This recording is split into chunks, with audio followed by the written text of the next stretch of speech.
Have you ever thought, how can I come up with a ton of content ideas? I get stuck. I don't know what to do, what to post. If that's you, come along. I'm going to give you some answers.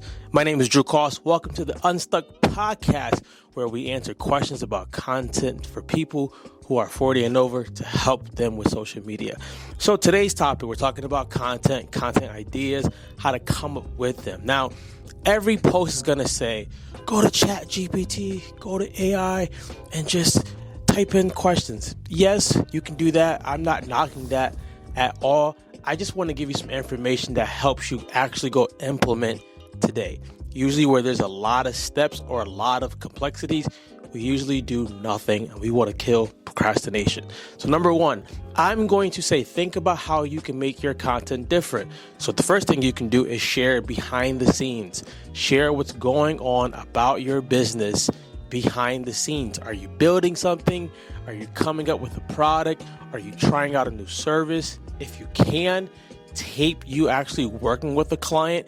May want to throw some music over that so they don't hear your conversation in case it's like super secretive. Just put music over that. Number two, I would honestly think about doing a podcast. Why?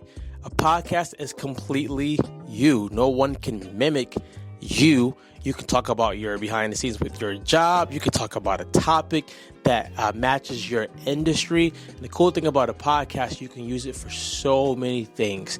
If you're doing a video podcast, you can use it for YouTube, your podcast host, LinkedIn, Instagram, Facebook, Twitch, Discord, email. You get the point by now. So I would do a podcast.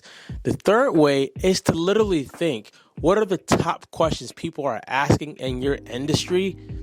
And if you don't think those answers are really legit, be controversial. Talk about them in your with your swag, your sauce, your language, your style. But just think, to be different, you don't have to always do something drastically different. It just may mean a little bit different than what you normally see. Like right now, I'm recording this with a mic. I could have this mic on my shirt, but I like Jordans, and I figured me having this Jordan 13 sneaker here would ask you, why is he holding the mic with the sneaker? Now, with those content ideas, I'll give you some more. I would always say, think about the fears that people who want to work with you have. I'm a content coach, and some of the fears people have is, am I going to lose my brand voice? How much is it going to cost? Is it actually going to work? How much work do I have to do on my part? Think about the fears. Think about the desires. What do they want? In my field, they want to know that their content is being put in front of the right eyes. They want to know that their content can actually end up converting so they can have more sales. And the third one, the frustrations. What are things that people who deal with your industry are frustrated about? I help run a beauty line, and some of the frustrations that women see is they feel judged for some reason when they go into the beauty salon and they have tons of hair on them. Now, I'm not in that field, but I wouldn't think that would be a frustration because you're going there to get the hair removed.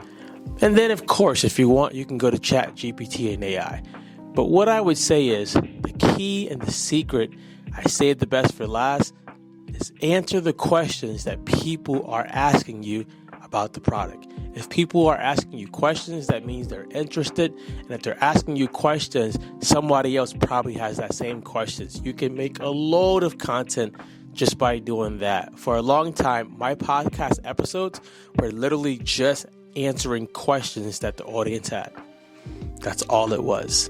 You don't have to do it crazy. You don't have to be wild. You want to think about, how can I keep solving a problem that's in the mind of the people who are watching my videos or looking at my posts. If you got questions, feel free to hit us up. Instagram at Coach Drew Koss. And do me a favor, subscribe to this so that we can keep helping more people, especially those who are 40 plus, do social media right. Take care, guys. Be great.